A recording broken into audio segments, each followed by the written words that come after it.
अब तक हम लोग पहुंच चुके थे कि सर अगर क्लिनिकल डिप्रेशन है तो क्या वो 100% क्यूरेबल है। आई सेड कि यस इट इज़ क्यूरेबल। ठीक बच्चा, मैं आता हूँ, आपने मैसेज किया है, मैं पढ़ रहा हूँ, थोड़ी देर में आता हूँ, बस आपके क्वेश्चन का मैं दूंगा answer. So is it curable? Yes it is curable. अगला सवाल जो किसी के भी दिमाग में आएगा कि सर इसका ट्रीटमेंट कैसे होता है, तो देखो 3 लेवल पे इसका ट्रीटमेंट किया जाता है। एक होता है साइकोलॉजिकली, हम इसको पहले ट्रीट करने की कोशिश करते हैं। साइकोलॉजिकली ट्रीट करने के लिए there is a therapy called CBT therapy, cognition behavioural therapy बोलते हैं इसको कई लोग शॉर्टकट में साइकोथेरेपी भी बोलते हैं, या शॉर्टकट में सबसे सिंपलेस्ट भाषा में आप समझ लो काउंसलिंग। ठीक, सो ये जो लोग सीखे होते हैं ये वो लोग करते हैं। I have completed this same course from a leading psychiatrist in India. तो ये कोर्स मैंने भी किया है, इसी के भरोसे मैं सबकी काउंसलिंग करता हूँ तो सबको आराम हो जाता है। तो ये बहुत कम लोगों को पता था। Now I have disclosed that I have done a full course on this. पहले मैं ये लोगों को बताता नहीं था, अब जब ये चीज़ें इतनी ज़्यादा खतरनाक हो गई है, now I have stated it. तो सबसे पहले तो आपको साइकोलॉजिकल लेवल पे काउंसलिंग कराओ आप। वहाँ पे आपके जो प्रॉब्लम है, जो भी आपका थॉट प्रोसेस है, उस थॉट प्रोसेस को चेंज करके आपको सॉल्यूशन देने की कोशिश की जाती है। और मेरी एक्सपीरियंस में 90% लोगों को इसी लेवल पे आराम मिल जाता है। पर मान लो आप काउंसलिंग ले रहे हो, उसके बाद भी आपको आराम नहीं हो रहा है, तो सेकेंड जो ट्रीटमेंट होगी वो होगी फिजिकल लेवल पे। अब फिजिकल लेवल से मेरा मतलब है कि आपको योगा, प्राणायाम, मेडिटेशन ये सब करवाया जाएगा। और गलती से भी मत सोचना कि सर इससे क्या डिप्रेशन ठीक हो जाएगा।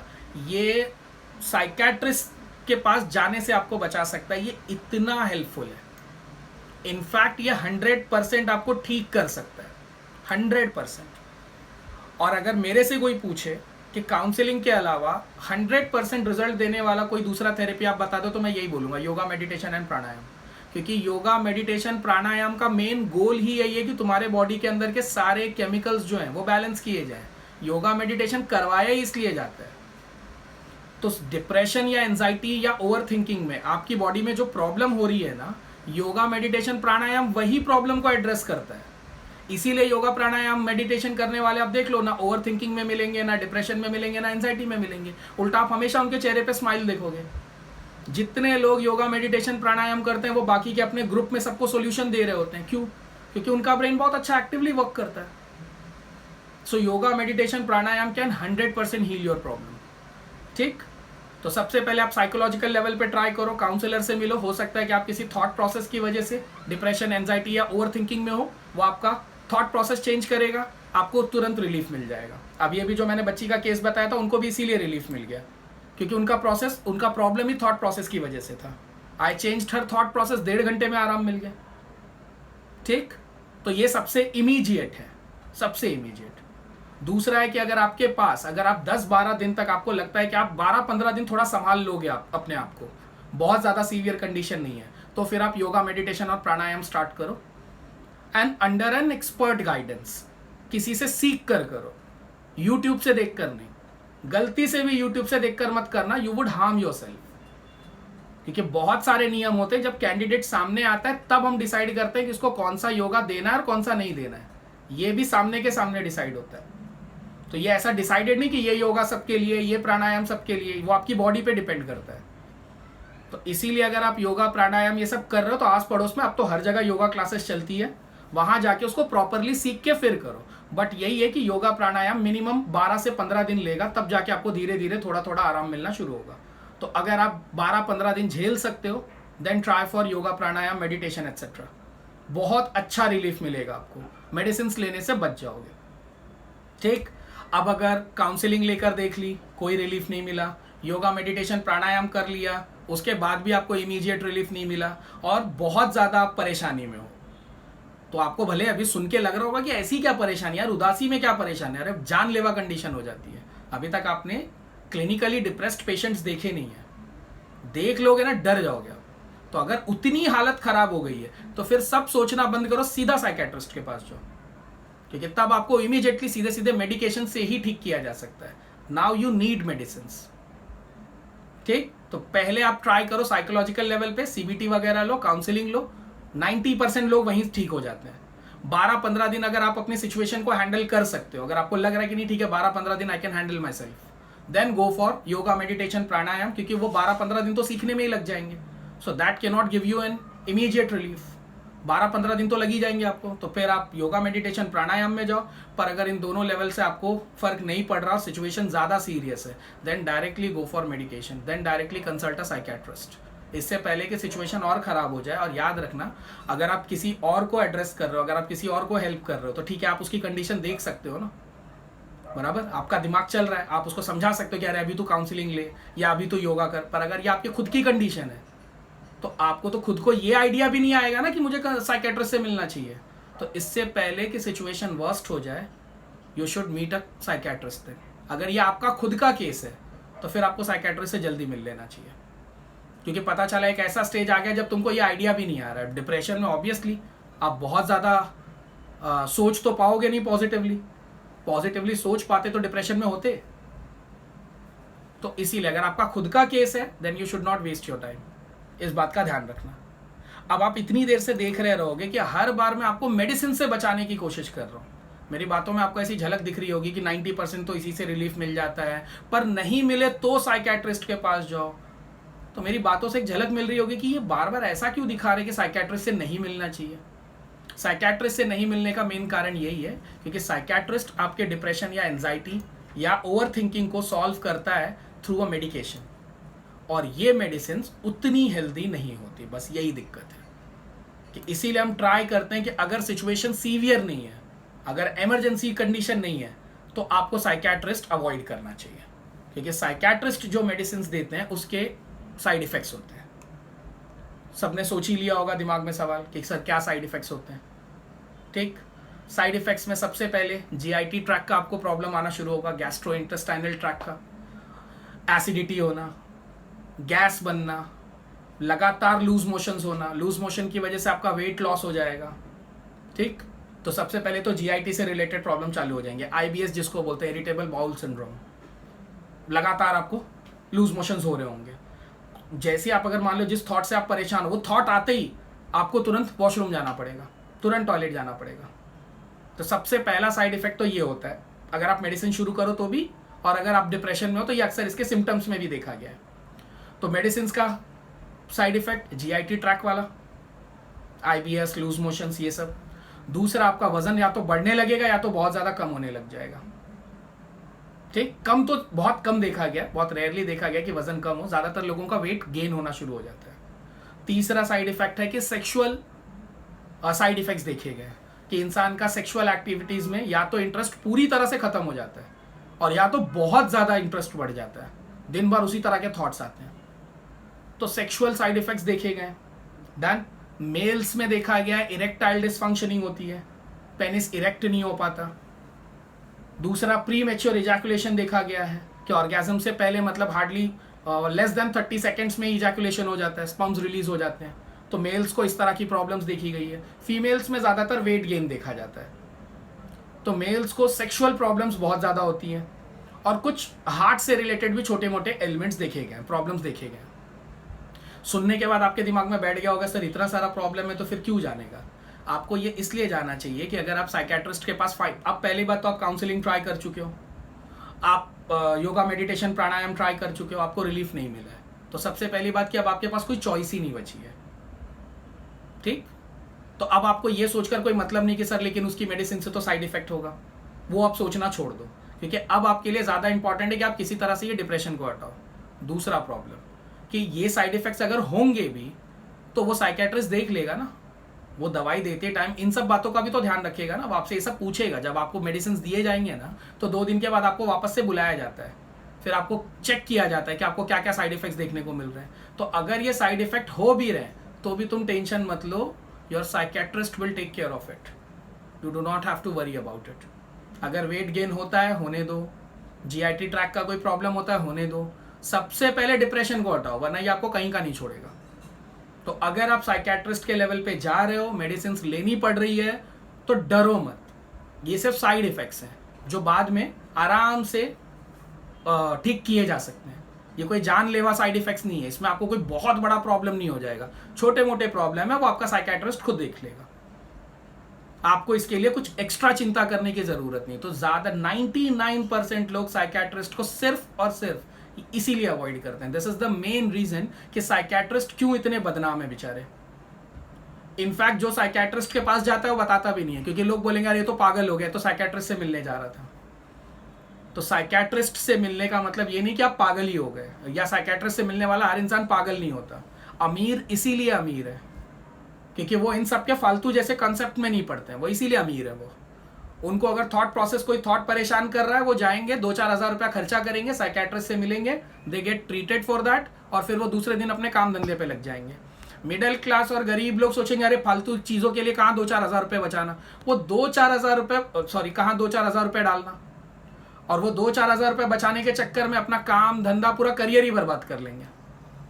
पर उनको इस बात की खुशी होती है कि मैं साइकेट्रिस्ट के पास नहीं गया, मैंने टोटल 5,000 रुपये बचा लिए। उसके चक्कर में भले 5 लाख रुपए का बिजनेस डूब गया, 50 लाख का करियर डूब गया, वो चलेगा, पर मैंने साइकेट्रिस्ट के 5,000 रुपये बचा लिए। साइकेट्रिस्ट के पास जाता तो 5 रुपये। इसीलिए गरीब हमेशा गरीब मिलेगा आपको, क्योंकि वो अपनी बीमारियों का तुरंत इलाज नहीं ढूंढता, वो बीमारी के साथ ही आराम से रहना शुरू कर देता है, वो उसी को एंजॉय करना शुरू कर देता है।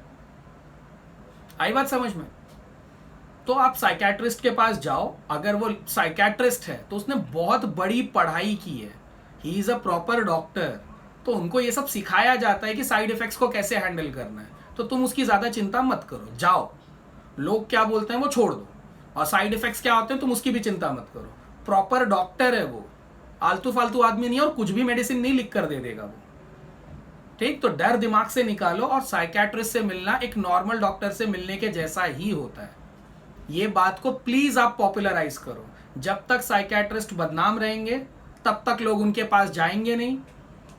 ठीक, और काउंसलिंग सुनकर लोगों को लगता है क्या बात करने के लिए कौन पैसे देगा। तो डिप्रेशन की बीमारी जो इतनी बढ़ गई है उसका सबसे मेन कारण यही है। काउंसलिंग में लोगों को लगता है बात करने के पैसे देंगे, तो आपको लगता है सामने वाला बात कर रहा है। अगर बात करने से ही आप ठीक हो रहे होते तो आपके घर वाले भी आपको बात करके ठीक कर देते, फिर तो आपके फ्रेंड्स भी बात करके ठीक कर देते।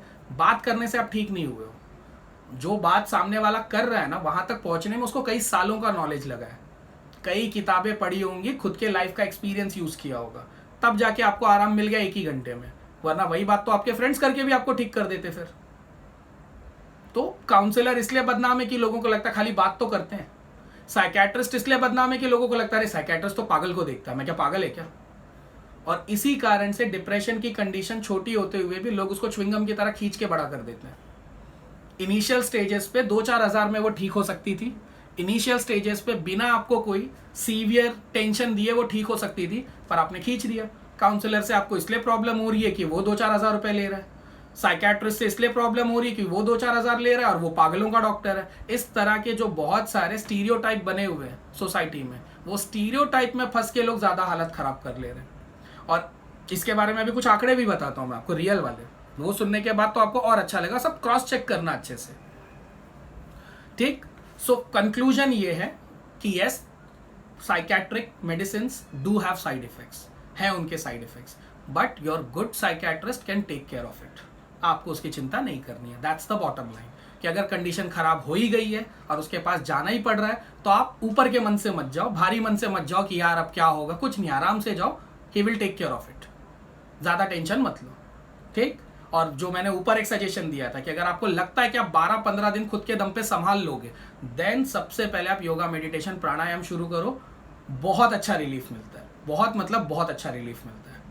और एक ऑकवर्ड बात मैं बोलूँगा जिसको आपने कई बार, आप लोग जानते हो कि थोड़ा बहुत नॉलेज है मुझे उसका, कि if you are under a depression, anxiety और ओवर थिंकिंग, एस्ट्रोलॉजी बहुत अच्छा काम करती है इसमें, बहुत ज़बरदस्त रिजल्ट देती है। बट एस्ट्रोलॉजी के साथ भी वही प्रॉब्लम है कि it will start in week to 10 days. तो अगर किसी को ये प्रॉब्लम है और अगर आप लोग एस्ट्रोलॉजी में मानते हो, कोई अच्छा एस्ट्रोलॉजर है कंसल्ट में, तो मिल लो, बिना दवाई के भी आप ठीक हो सकते हो। आपके घर में अगर किसी को ये सब इश्यूज हैं, एंजाइटी, डिप्रेशन या ओवर थिंकिंग का, तो और अगर आपके घर वाले एग्री करते हैं, then you must consult a astrologer. और एस्ट्रोलॉजर को मैंने हमेशा से कहा है, बीमारी जब भी हो, कोई कैसी भी बीमारी हो, एक बार एस्ट्रोलॉजी जरूर ट्राई करो। बीमारी में मैंने देखा एस्ट्रोलॉजी बहुत अच्छा रिजल्ट देती है, और वहां आपको एस्ट्रोलॉजी कंसल्ट करनी चाहिए, क्योंकि एस्ट्रोलॉजी में जो प्रॉब्लम है वो है कर्म का सिद्धांत। कर्म के सिद्धांत के हिसाब से एस्ट्रोलॉजी सही नहीं है, ठीक। और वो कर्म का सिद्धांत क्या है, मैंने प्लान किया है कि 4th सेशन में उसके बारे में लूंगा। नाउ लेट्स सी कि कितने लोग आते हैं उसके अंदर। अगर ठीक ठाक क्राउड आया तो कमिंग संडे को मैं कर्मा के ऊपर पूरा अपना सेमिनार रखने वाला हूँ। आपके पेरेंट्स सब बैठ सकते हैं, एनीवन कैन सिट। कर्म की थियरी क्या है, कर्म कैसे काम करता है वगैरह वगैरह, वो सब वहाँ डिस्कस करेंगे। बट यहाँ पे मैं इतना बता दे रहा हूँ कि अगर आपको कोई भी मेंटल डिसऑर्डर है, एंजाइटी, डिप्रेशन या ओवर थिंकिंग, एक बार एस्ट्रोलॉजी जरूर ट्राई करो। बहुत हो सकता है कि आपको इजीली घर में बैठे बैठे आप ठीक हो जाओ। ठीक है। अगला कि सर योगा, मेडिटेशन, आयुर्वेदा वगैरह इसमें हेल्प कर सकता है क्या? बिल्कुल, उल्टा जबरदस्त हेल्प करता है ये। अगर आप सीवियर इमरजेंसी में नहीं हो कि आपको 2-3 दिन के अंदर रिलीफ चाहिए, तो आपको उल्टा मैं तो बोलूंगा योगा, मेडिटेशन, आयुर्वेदा, काउंसलिंग इसी में जाओ। मैं 100% गारंटी देता हूं कि अगर इमरजेंसी सिचुएशन नहीं है, आप 100% बाहर आ जाओगे और इनके कोई साइड इफेक्ट्स नहीं है। उल्टा ये आपको और हेल्दी बना देते हैं। ये आपको ठीक तो करेंगे ही करेंगे, ये आपको फ्यूचर के लिए भी हेल्दी बना देंगे। That's the best benefit in yoga, meditation and Ayurveda. तो मेरा तो पहला सजेशन होगा कि आपको यही सब ट्राई करना चाहिए, अगर कंडीशन बहुत ज्यादा इमरजेंसी वाली नहीं है तो। ठीक। नेक्स्ट, सर फैमिली फ्रेंड से बात करके ठीक नहीं होता क्या? तो मैंने ऊपर ही बताया कि 2 टाइप के डिप्रेशन होते हैं, एक सब क्लिनिकल और क्लिनिकल। अगर तुम माइनर डिप्रेशन में हो तो तुम दोस्तों से बात करोगे, फैमिली वालों से बात करोगे, ठीक हो जाओगे। पर अगर तुम क्लिनिकल डिप्रेशन में हो तो कोई ठीक नहीं कर सकता, फिर आपको काउंसलर ही चाहिए। क्योंकि काउंसलर कैसे बात करता है जब आप देखोगे, सीबीटी थेरेपी पूरी सीखनी पड़ती है। वो आप ऐसे ही बैठकर कुछ भी भाषण नहीं दे सकते। मोटिवेशनल लेक्चर देना और सीबीटी थेरेपी लेने में जमीन आसमान का फर्क है। ठीक। तो अगर आपके दिमाग में ये चल रहा है कि सर दोस्तों से बात करो, ये वो तो ठीक हो जाएंगे, नहीं होगा। If it is a clinical depression तो ठीक नहीं हो गया। और अगर गलती से किसी से बात करके अगर आप ठीक हो रहे हो, इसका मतलब आप क्लिनिकल डिप्रेशन में थे ही नहीं, आप थे ही माइनर डिप्रेशन में, इसीलिए आप ठीक हो गए। क्लिनिकल डिप्रेशन होता तो आप नहीं ठीक हो पाते। आपको काउंसलर या मिनिमम योगा, मेडिटेशन ये सब लगेगा ही लगेगा। ठीक है। तो क्लिनिकल अगर डिप्रेशन है तो फैमिली फ्रेंड से बात करने से बात नहीं बनेगी। यू मस्ट ट्राई जो मैंने ऊपर बोला वो सब। दूसरा, मोटिवेशनल टॉक सुनो, ये सबसे ज्यादा फेमस है कि कोई तो भी मोटिवेशनल लेक्चर सुन लेंगे, सॉल्व हो जाएगा, ये सबसे ज्यादा फेमस है। अगेन आई एम सेइंग, अगर माइनर डिप्रेशन है तो आपको इससे राहत मिल जाएगी। क्लिनिकल डिप्रेशन है, तुम बीच में ही बंद कर दोगे। तुमने अभी तक क्लिनिकल डिप्रेशन देखा नहीं है, सुनोगे ही नहीं तुम मोटिवेशनल लेक्चर। चालू होगा ना 2-3 मिनट के बाद तुमको लगे क्या बोल रहा है यार, तुम खुद ही बंद कर दोगे। तो क्लिनिकल डिप्रेशन तुमने देखा नहीं है, तो इससे फायदा मिलना तो दूर, तुम इसको सुनोगे ही नहीं। और अगर तुमको कोई मोटिवेशनल लेक्चर सुनने से तुमको लग रहा है कि नहीं सर मेरा डिप्रेशन ठीक हुआ था, तो इसका मतलब तुम डिप्रेशन में थे ही नहीं, और थे भी तो it was a minor depression, that's why it got treated. If it is a clinical depression, possible ही नहीं है कि कोई मोटिवेशनल टॉक आप सुन लो और वो लोग एक से बढ़कर एक झुंझुना देते रहते हैं, टेंशन मत लो लाइफ में, व्हाई आर यू वरिंग। तो इस तरह के थॉट किसको नहीं पता, अगर ये काम करते तो कोई डिप्रेशन में जाता। अगला कि मैं डिप्रेशन के बारे में जो फेमस मिथ्स हैं वो क्या है? पहला वही कि आप अपने किसी भी प्यारे इंसान से बात कर लो, फैमिली मेंबर से या दोस्तों से ठीक हो जाओगे, that's the first myth. Second, कह रहे हैं कुछ टेंशन मत ले, किसी चीज़ में अपने आप को एंगेज कर दो, ठीक हो जाओगे। ठीक, कई लोग आपको ये सुझाव देंगे कि किसी चीज़ में अपने आप को एंगेज करो, खुश रहो। कुछ लोग तो बोलते हैं बस खुश रहो, ठीक हो जाओगे। आखिरी वाला कह रहे it's just a phase in life, ये टाइम भी बीत जाएगा। मैं ऐसा नहीं बोल रहा हूँ कि ये चारों बातें गलत हैं। व्हाट आई एम सेइंग कि ये चारों बातें क्लिनिकल डिप्रेशन में काम नहीं करती, माइनर डिप्रेशन में they do work. Minor depression अगर होगा तो मैं भी ये सजेशंस देता हूँ लोगों को, ऐसा नहीं कि मैं खुद भी ये सजेशंस नहीं देता, बस मैं चेक कर लेता हूँ कि भाई माइनर डिप्रेशन ही है ना, तो इन चारों में से कोई ना कोई काम कर जाएगा। पर अगर मेजर डिप्रेशन है तो फिर आप छोड़ दो, फिर ये चांस ही नहीं कि इनसे काम बन सके आपका। आखिरी सवाल जो लोग पूछते हैं कि सर कभी मैं पूरी तरह से ठीक हो पाऊंगा या हो पाऊंगी, will I get completely normal again? तो बिल्कुल आप हो पाओगे। Follow the line of treatment I have just said, जो बोला है वो अगर आप ले रहे हो तो आप आराम से पूरी तरह से ठीक हो सकते हो। कई बार लोगों ने पूछा how long will it take to get back to normal life, वापस से पुरानी लाइफ में आने में कितना टाइम लगेगा? सो मिनिमम अगर आप क्लिनिकल डिप्रेशन में हो, if it is a severe clinical depression, तो 3 से 6 महीने तो आप पकड़ के चलो, इतना तो लगना ही है। ठीक। और अगर आप ज़्यादा सीवियर लेवल पे हो तो ये 4 से 6 साल तक चलता है, दैट्स द प्रॉब्लम। ये बहुत लंबे टाइम तक चलने वाली बीमारी है, और जो साइकेट्री की दवाएं होती है वो भी काफ़ी लंबे टाइम तक चलती हैं। ठीक है। तो इसमें लगने वाला टाइम डिपेंड करेगा कि आपका डिप्रेशन का लेवल क्या है, आपकी लाइफस्टाइल क्या है। जैसे अगर आप एक मिडिल क्लास फैमिली से हो तो आपके लिए डिप्रेशन को टैकल करना और प्रॉब्लमेटिक होगा, क्योंकि मिडिल क्लास फैमिली की पहले से ही दुनिया भर की प्रॉब्लम है। अब वो आप अपना डिप्रेशन सॉल्व करोगे अगर आप, और डिप्रेस्ड रहोगे भी, तो घर वाले उतना ज़्यादा सीरियस नहीं लेते, क्योंकि हर किसी को लगता है उदास है यार, छोड़, अरे ठीक हो जाएगा। अब यही अगर आप रिच फैमिली से रहोगे तो दे टेक इट सीरियसली। ठीक, तो वो उस पर भी डिपेंड करता है कि आपका लाइफस्टाइल क्या है, आप किस कंडीशन में रहते हो, फैमिली सपोर्ट है या नहीं आपको। फैमिली अगर सपोर्ट कर रही है, अगर वो एग्री कर रहे हैं कि नहीं भाई ये कोई सीवियर बीमारी है, तो आप और जल्दी ठीक होगे। अब फैमिली एग्री नहीं कर रही, उल्टा फैमिली बोल रही क्या टाइम पास है, सब उदासी है, ऐसा कुछ नहीं होता, तो फिर तो हो चुके तुम ठीक। तो टाइम कितना लगेगा, दैट डिपेंड्स अपॉन दैट। ठीक, so here I conclude my session on depression. Now next time taking is anxiety and over thinking. वो बहुत छोटा सा सेशन है, I would try my best to complete it within 10 minutes. Next, what is anxiety? See, anxiety is a normal response to stress. जब भी आपको कोई stress होता है तो आपकी बॉडी का जो नॉर्मल रेस्पॉन्स है, उस रेस्पॉन्स को ही एंजाइटी बोलते हैं। अगर आपको कोई भी चिंता हो जाए, अगर अभी आप बैठे हुए हो, अगर आपको टेंशन आ जाए कि अरे ये फोन गिर जाएगा, तो आप थोड़ा सा स्ट्रेस ले लोगे ना। इस स्ट्रेस के लिए आपकी बॉडी जो रिस्पॉन्ड करेगी, दैट रिस्पॉन्स इज एंजाइटी। तो क्या एंजाइटी हमेशा बुरी होती है? नहीं। एंजाइटी तो हर अच्छे इंसान में भी, एक हेल्दी इंसान में भी एंजाइटी मिलती है। अरे थोड़ी बहुत चिंता तो सबकी होती है ना। तो फर्क है एंजाइटी में और एंजाइटी डिसऑर्डर में। एंजाइटी डिसऑर्डर एक बीमारी है। अगेन वही प्रॉब्लम है कि एंजाइटी है या एंजाइटी डिसऑर्डर है, कैसे पता चलेगा? ठीक, अब यहां पे WHO का एक डेटा ध्यान से याद रखो। 3.8 करोड़ इंडियंस इस वक्त अफेक्टेड है एंजाइटी डिसऑर्डर से। 3.8 करोड़, और इसमें सबसे ज्यादा लड़कियां हैं, सबसे ज्यादा। और ये डेटा आप क्रॉस चेक कर सकते हो, ये तो अभी और बढ़ भी गया होगा। ये साल 1.5 साल पुराना ही डेटा है, तो अब तक तो इसमें और इजाफा हो गया होगा, क्योंकि अभी अभी 4 करोड़ औरतों का जॉब गया है। तो अब औरतों के ऊपर सबसे पहले अत्याचार होता है। फैमिली में चाहे जो भी हो, उसका सबसे पहला इफेक्ट औरतों पे होता है। अगर घर में 2 लोगों को पढ़ाई छुड़वानी हो तो ऑब्वियसली है कि लोग सोचेंगे लड़की की छुड़वा दो। तो कोई भी बात का इम्पैक्ट सबसे पहले लड़कियों पे पड़ता है, क्योंकि वो हमेशा से सेकंड प्रायोरिटी रही है। ठीक, तो ये है एंजाइटी डिसऑर्डर का सच। दूसरा कि सर एंजाइटी और डिप्रेशन दोनों अलग अलग होते हैं क्या? हाँ। सिम्टम्स क्या है? अब एंजाइटी के सिम्टम्स सुनो। एंजाइटी के सिम्टम्स आप 2 लेवल पे देखोगे, एक मेंटल या साइकोलॉजिकल लेवल पे देखोगे आप एंजाइटी का सिम्टम। जैसे सबसे पहला सिम्टम है कि जहां पे आपको एंजाइटी आती है, आप उस सिचुएशन से ही भागना शुरू कर दो। जैसे मान लो आपके फ्रेंड्स के बीच में कुछ ऐसा डिस्प्यूट हो गया है, और उस डिस्प्यूट की वजह से आपको एंजाइटी हो रही है, तो अब आप फ्रेंड्स को ही अवॉइड करना शुरू कर दोगे। मान लो आप फेल हो गए हो और आपको लग रहा है कि पूरे मोहल्ले वाले मेरे को देख रहे होंगे, क्या सोचते हैं, तो आपको बाहर निकलने से एंजाइटी आ रही है ना, तो अब आप बाहर निकलना ही बंद कर दोगे। तो सब साइकोलॉजिकल लेवल पे यू वुड स्टार्ट अवॉइडिंग दो सिचुएशन जिसमें आपको एंजाइटी आती है। ये है पहला सिम्टम। दूसरा है ओवर वरिंग, जरूरत से ज्यादा चिंता करने लगोगे किसी भी बात की, च्युइंगम की तरह किसी भी थॉट को खींच दोगे आप।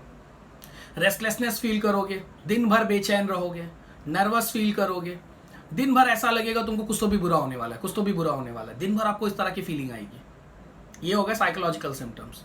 फिजिकल सिम्टम्स क्या क्या? फिजिकल सिम्टम्स बहुत क्लियरली देखने को मिलते हैं एंजाइटी डिसऑर्डर में। जैसे आपकी सांस जो है छोटी हो जाएगी, आप शॉर्ट ब्रेथ लेने चालू कर दोगे। If you are in a anxiety disorder, आप लंबी सांस नहीं ले पाओगे, आप देखोगे एकदम फटाफट फटाफट आप सांस ले रहे हो, हार्ट बीट आपकी फास्ट हो जाएगी, चक्कर आने लग जाएगा, नींद ढंग से नहीं लोगे, बीच बीच में आपकी नींद खुल जाएगी, शिवरिंग होना चालू हो जाएगा, ट्रेम्बलिंग चालू हो जाएगा, हाथ पैर कांपने लगेंगे, एक्सेस स्वेटिंग देखी गई है, ज़्यादा पसीना आने लग जाता है, नौजिया देखा गया है, डायरिया हो जाता है, वही लगातार आप लूज मोशंस हो रहे हैं, लगातार आपको कभी देखा रिजल्ट के टाइम पे बहुत सारे लोग, बच्चे बहुत ज़्यादा बार वॉशरूम जाना शुरू कर देते हैं, दैट इज एन एंजाइटी। पर वो ठीक है, वो एक पर्टिकुलर सिचुएशन में हो रहा है, तो that is just an anxiety, not an anxiety disorder. ठीक, तो ये सब इसके सिम्टम्स हैं। अगला, ये भी क्यों होता है? वही कारण है जो डिप्रेशन का कारण है, जितने मैंने वहां बताए वही यहाँ पे भी है, न्यूरोट्रांसमीटर्स का इम्बैलेंस।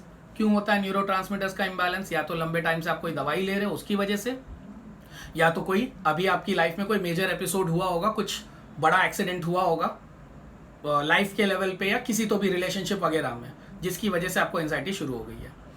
एंजाइटी में एक एक्स्ट्रा बात बता रहा हूँ, कई बार देखा गया है कि एंजाइटी सिर्फ और सिर्फ सामने वाले के इनकरेक्ट थॉट पैटर्न की वजह से है। इनकरेक्ट थॉट पैटर्न क्या होता है? अब जैसे फॉर एग्जांपल तुमने मुझे कॉल किया, मैंने कॉल नहीं उठाया।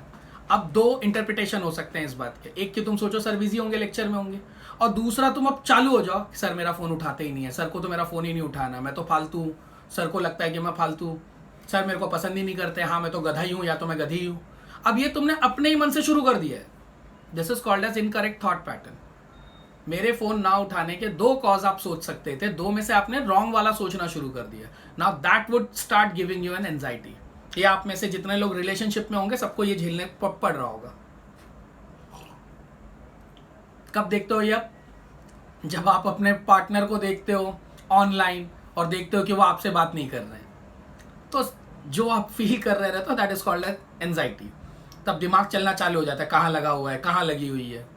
ठीक, तो ये होता है इनकरेक्ट थॉट पैटर्न। और एंजाइटी में ये सबसे ज्यादा बड़ा रीजन देखा गया है कि आप किसी भी इवेंट का बहुत रॉन्ग इंटरप्रिटेशन निकाल रहे हो। ठीक है, तो ये हो गए 3। अगला सवाल वही पूछोगे कि सर ये ठीक होता है क्या? बिल्कुल वही, मेरा पुराना ही आंसर होगा, ठीक होता है अगर आप पूरा लाइन ऑफ ट्रीटमेंट फॉलो करो। नेक्स्ट, सर इंस्टेंट रिलीफ कैसे मिलेगा? इंस्टेंट रिलीफ का एक ही तरीका है, प्राणायाम। एंजाइटी में अगर आपका पूरा शिवरिंग ववरिंग चालू हो गया वगैरह वगैरह, तो इकलौता तरीका है प्राणायाम, या दूसरा अगर आपके आस पड़ोस में कोई डॉक्टर है तो एक्यूप्रेशर। ये आपको तुरंत के तुरंत ठीक कर सकता है। पर दिक्कत ये है कि इसके लिए एक के लिए आपको डॉक्टर की जरूरत है और दूसरे के लिए प्राणायाम आपने अगर पहले से सीखा है तो ये आपके काम आएगा। आपको एंजाइटी हो गई और अगर आप अब प्राणायाम सीख रहे हो तो फिर आपको कम से कम महीना भर लगेगा इसको सीखने में। ये इतनी जल्दी इफेक्ट करना फिर शुरू नहीं करता, 10-15 दिन तो तुमको टेक्निक सीखने में ही चला जाएगा। तो ये सबसे इमीडिएट रिलीफ देता है, मतलब तुरंत के तुरंत ही आपको रिलैक्स कर सकता है। 10 से 15 मिनट के अंदर आपको रिलीफ मिल जाएगा एंजाइटी से, एक्यूप्रेशर या प्राणायाम। तो ये दोनों अगर न काम नहीं कर रहे तो फिर आपको सीधा सीधा साइकियाट्रिस्ट से मिल लेना चाहिए। एंजाइटी में यू शुड नॉट वेट। इंसान खुद को ही हार्म पहुंचा लेता है। एंजाइटी बहुत खतरनाक चीज़ है। Then you start taking a wrong decisions, क्योंकि आपसे वो कंडीशन बर्दाश्त ही नहीं हो पाएगी। ठीक, तो आप पहले तो ट्राई करो एक्यूप्रेशर या प्राणायाम, पर ये तभी काम करेंगे जब एक केस में आपके पास कोई डॉक्टर अवेलेबल हो और वो भी एक्यूप्रेशर एक्सपर्ट होना चाहिए। और दूसरा, pranayama can give you an immediate help, otherwise directly consult a psychiatrist. उसको मजाक में मत लो। ठीक है, अगेन आई वुड रिकमेंड कि एक बार फिर से एस्ट्रोलॉजी ट्राई कर लो। इस केस में भी एस्ट्रोलॉजी बहुत अच्छा काम करती है। लास्ट क्वेश्चन आपका यही होगा कि सर पता कैसे चलेगा कि मेरे को एंजाइटी नॉर्मल है या एंजाइटी डिसऑर्डर है? ठीक, अगेन इसके लिए भी एक टेस्ट है, उसमें आपसे 7 सवाल पूछे जाते हैं and based on answers to those 7 questions आपका स्कोर निकाला जाता है और उस पर ही पता चलता है कि आपको एंजाइटी डिसऑर्डर है या फिर एक नॉर्मल बस आप डर गए हो या थोड़ा टेंशन ले लिया आपने। ठीक है, तो वो टेस्ट भी आप कहीं से भी करवा सकते हो। करवाना होगा तो मैम को बोल देना, मैं लिंक फॉरवर्ड करवा दूंगा। म्यूट योरसेल्फ बेटा। नेक्स्ट, तो एंजाइटी वाला सेशन मैंने कंप्लीट कर दिया। क्या होती है एंजाइटी, क्यों होती है एंजाइटी, अगर पता करना है तो आपको वो टेस्ट ही देना पड़ेगा, क्योंकि एंजाइटी और डिप्रेशन इन दोनों के कोई भी ब्लड टेस्ट आज तक नहीं बने। और साइकियाट्रिस्ट के पास भी आप जाओगे तो वो लोग भी यही टेस्ट करेंगे जो मैं आपको बता रहा हूँ। तो ये मत सोच लेना कि मैंने अपने मन से ये टेस्ट बना लिए, साइकियाट्रिस्ट से ही सीखा है ये सारे टेस्ट। मैंने अपने मन से नहीं बना लिया। तो आप कहीं पे भी जाकर करवा लो, पर वो टेस्ट करवा लो। Don't delay it. Last topic, how to stop over thinking, जो आप में से भी कई लोग पूछ रहे हैं और बहुत सारे दूसरे लोगों ने भी पूछा है मेरे से। Over thinking. See, very first try to understand कि आपको ओवर थिंकिंग से प्रॉब्लम नहीं है। आप पहले इस प्रॉब्लम को समझो। ये फेमस वर्ड है, सोशल मीडिया पे जो फेमस हो जाता है सब वही यूज करना शुरू कर देते हैं। ओवर थिंकिंग फेमस हो गया, सबने शुरू कर दिया, sir I have a problem of over thinking. Do you seriously think you have problem with over thinking? तो आपको लगता है कि आइंस्टाइन योगा करते करते उसने थियरी ऑफ रिलेटिविटी लिखी होगी? डोंट यू थिंक कि over thinking is a blessing? मेरे ख्याल से no thinking should be a problem. जो नहीं सोचता वो लाइफ में कुछ नहीं करेगा। ओवर थिंकिंग तो यार तुम्हारे लिए ब्लेसिंग है। कौन सा ऐसा तुमने स्पोर्ट्स पर्सन देखा है जो ओवर थिंकिंग नहीं करता? कौन सा ऐसा आर्टिस्ट देखा है जो ओवर थिंकिंग नहीं करता? कौन है ऐसा दुनिया में जो अपनी फील्ड का एक्सपर्ट है और ओवर थिंकिंग ना करता हो? इज इट इवन पॉसिबल कि आप बिना ओवर थिंकिंग के लाइफ में कुछ अच्छा कर पाओ? तो ओवर थिंकिंग आपका प्रॉब्लम नहीं है। First of all you must understand that overthinking is not at all a problem. To become an expert in any field, आप एक क्रिकेटर बन जाओ, आपको छोटी छोटी चीजों पे सोचना पड़ता है। एक क्रिकेटर अपने बैट के वजन तक के लिए बहुत ज्यादा कॉन्शियस होता है। गिटारिस्ट अपने गिटार के वजन के लिए स्ट्रिंग्स तक पे सोचते हैं लोग। स्ट्रिंग कौन सी कंपनी की डालूं, समझा? तो ये ओवर थिंकिंग नहीं है। Is it bad? तो सबसे पहले आप लोग ये समझो, ओवर थिंकिंग करके कोई बीमारी नहीं होती, ठीक? तो फिर वो बीमारी है क्या जिससे आपको प्रॉब्लम हो रहा है? एक्चुअल में आपको प्रॉब्लम हो रहा है रॉन्ग वे ऑफ थिंकिंग से। आपको ओवर थिंकिंग से प्रॉब्लम नहीं हो रहा है। एक काम करो, किसी चीज के बारे में जरा पॉजिटिव ओवर थिंकिंग करो और मुझे बताओ कि आपको प्रॉब्लम हो रही होगी किसी को प्रॉब्लम? कभी खुशी से तुमको प्रॉब्लम हुई है? So over thinking is never a problem. Problem है कि आप किसी चीज के बारे में निगेटिव सोच रहे हो। तो दिक्कत निगेटिव सोचने से, ओवर थिंकिंग से नहीं है। सारे साइंटिस्ट वही कर रहे हैं। तो आप लोगों के हिसाब से तो सारे साइंटिस्ट को फिर घर पे बैठ जाना चाहिए। ओवर थिंकिंग अगर बीमारी है तो इसका मतलब वो सारे के सारे लोग बीमार हैं, ठीक? तो सबसे पहला स्टेप आई वुड सजेस्ट कि ओवर थिंकिंग को साइकेट्री की भाषा में जनरलाइज्ड एंजाइटी डिसऑर्डर बोलते हैं। कई लोग इसको फ्री फ्लोटिंग एंजाइटी भी बोलते हैं। तो अगर इसको बीमारी की भाषा में अगर आप इसका नाम रखना चाहो तो जनरलाइज्ड एंजाइटी डिसऑर्डर, GAD लिखते हैं इसको, या फिर फ्री फ्लोटिंग एंजाइटी बोलते हैं। बट आगे बढ़ने से पहले मैं पहले क्लियर कर दे रहा हूं कि ये कोई बीमारी नहीं है। ओवर थिंकिंग से आपको प्रॉब्लम नहीं है, आपको रॉन्ग थिंकिंग से प्रॉब्लम है, ठीक?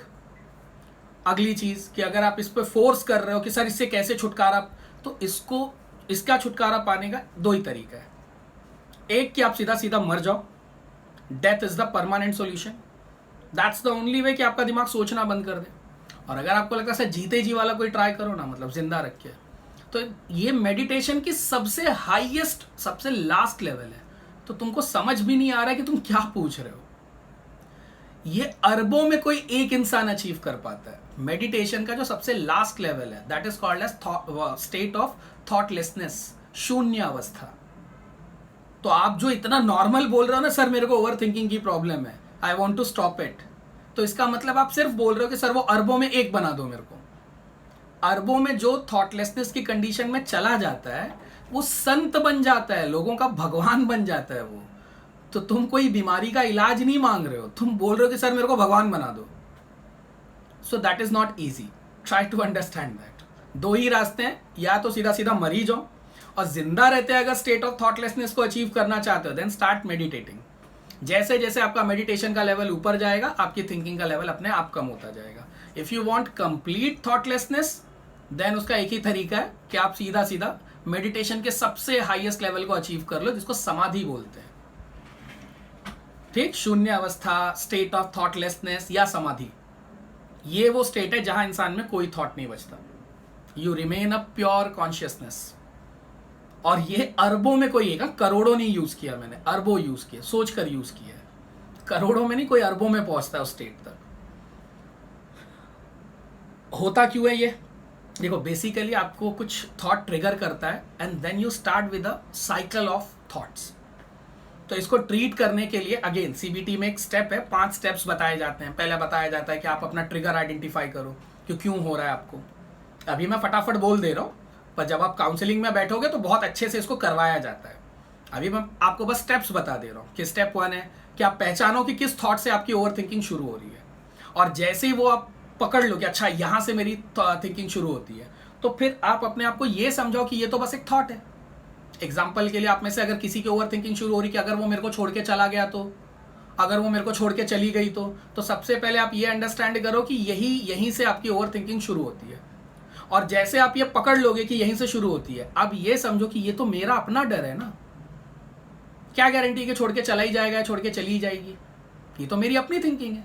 और जैसे आप ये रियलाइज करोगे कि अरे ये तो बस एक थॉट है, सच में थोड़ी वो छोड़ के चली जा रही है, छोड़ के चला जा रहा है, तो आपको इमीडिएटली रिलीफ मिल जाएगा। That's the step 1। स्टेप 2 है कि आप ये पता करो कि क्या क्या चीज़ें आपके कंट्रोल में है और क्या क्या चीज़ें आपके कंट्रोल में नहीं है। जैसे जैसे आपकी लाइफ की मैच्योरिटी बढ़ेगी, आपकी समझ बढ़ेगी, आपको ये समझ में आने लगेगा कि क्या आपके कंट्रोल में और क्या आपके कंट्रोल में नहीं है, ठीक?